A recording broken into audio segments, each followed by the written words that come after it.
कक्षा 11 और संस्कृत पुनः संस्कृत शाला राजकेंद्र कॉलेज पांडुकेश्वर में आपका स्वागत है। मैं अनंत कुमार बहुगुणा, प्रवक्ता संस्कृत। भूमिका के आधार एवं शिक्षकों की अपेक्षा आधारित सवाल प्रश्नोत्तर के बारे में मैं बताने जा रहा हूँ। अभिजात या संस्कृत वांग्मय, हम इसको अगर अंग्रेजी में बात करें तो क्लासिकल संस्कृत लिटरेचर के बारे में आपको अभी बताने जा रहा हूँ। अभिजात संस्कृत वांग्मय के प्रवर्तक नाटक मुख्यतः कवि कुलगुरु कालिदास ही हैं। और रचना की दृष्टि से हम बात करें तो रचना की दृष्टि से साहित्य को त्रिधा व्यवस्थित किया गया है 3 विधाओं में, पद्य, गद्य तथा मिश्र अथवा चंपू काव्य। चंपू काव्य को मिश्र और चंपू काव्य भी कहा जाता है।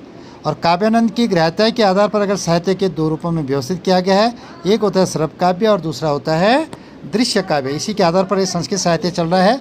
बात की जाए तो यदि हम पद्य काव्य, गद्य तथा कद्य, चंपू आदि के श्रव्य काव्य के जो तीनों चीज़ें हैं ये श्रव्य काव्य के अंतर्गत आते हैं। इसके अंतर्गत 10 प्रकार के रूपक तथा 18 प्रकार के उपरूपक हैं, जिसे अभिनय अथवा रूपक कहते हैं। दृश्य के तहत ये आते हैं। रूपक वैसे 10 प्रकार के होते हैं, रूपक का वर्णन फिर किया जाएगा। लेकिन अगर इसमें हम बात करें कि कालिदास जी के अनुसार संस्कृत साहित्य को प्रमुख 4 रूपों में विभक्त किया गया है, पद्य काव्य, गद्य काव्य, चंपू काव्य और 10 रूपक। अब ये पद्य काव्य के अंदर बात यह है कि पद्य काव्य में महाकाव्य और खंड काव्य आदि आते हैं।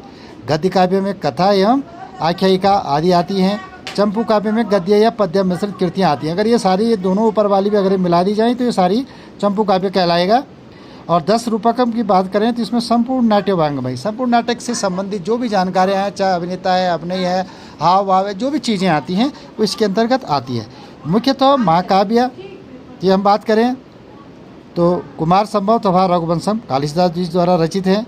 इसमें इनके जो 3 नाटक हैं, माल विक्रमाग्निमित्रम, विक्रमो वीर शौर्यम, अभिज्ञान सौलोकम तथा 2 खंड काव्य हैं, ऋतु संहारम एवं मेघदूतम, ये काफ़ी प्रसिद्ध हैं।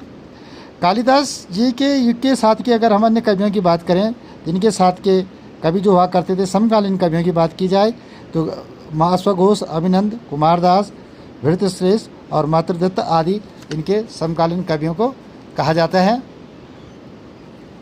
इसके साथ साथ में अगर बात करें कि गद्य रचना तथा काव्य, कथा एवं आख्यायिका क्या है, बात सबसे पहले बात आती है, हम बात करते हैं कथा की।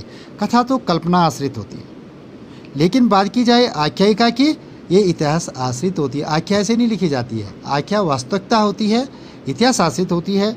अब कुछ हैं इसमें, जैसे दंडीकृत है, सुबंध प्रणीत है, बाण भट्ट हैं, धनपाल हैं, सोडल जो कवि हैं इन्होंने क्या क्या लिखे हैं। 10 कुमार चरितम लिखा है, अवंती सुंदरी कथा लिखी है, सुबंध पंडित जी ने वासव दत्ता लिखा है, बाण भट्ट जी ने कादम्बरी लिखी है, धनपाल जी ने तिलक मंजरी लिखी है, सोडल जी ने उदय सुंदरी कथा लिखी है। लेकिन ये जो कथाएँ हैं ये गद्यात्मक कथा कृतियाँ हैं। अब बात आती है आख्यायिकाएँ की। आख्यायिकाएँ की बात है, बाण भट्ट जी ने हस्तचरितम लिखा है, ये वास्तविकता पे है। वामन भट्ट ने भीम भूपाल चरितम लिखा है। अंबिका दत्त व्यास जी ने शिवराज की विजय के बारे में लिखा हुआ है। तो अब बाण भट्ट द्वारा एक अप्रतिम गद्य की रचना की गई है, जिसकी हम अगर बात करें, बाणों छिदिष्टम जगत सर्वम, ये काफ़ी प्रसिद्ध हुए हैं। इसके बारे में इनको काफ़ी श्रेय मिला हुआ है। इनके द्वारा गद्य और पद्य की एक समूचा चंपू काव्य की तरह इसमें वर्णन किया गया है।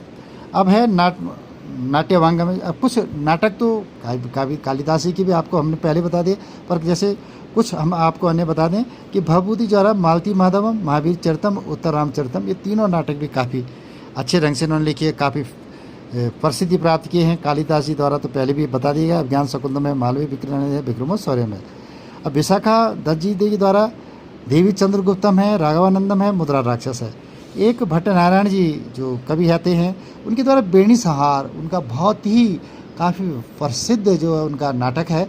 और उसके साथ में कहा गया कि बेणी संहार से युक्त मृगराज लक्ष्मणों के बारे में इसमें बहुत ही अच्छे तरीके से वर्णन किया गया है।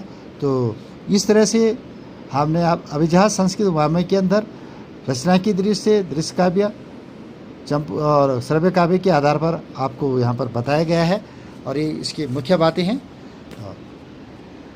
आज के लिए केवल इतना ही।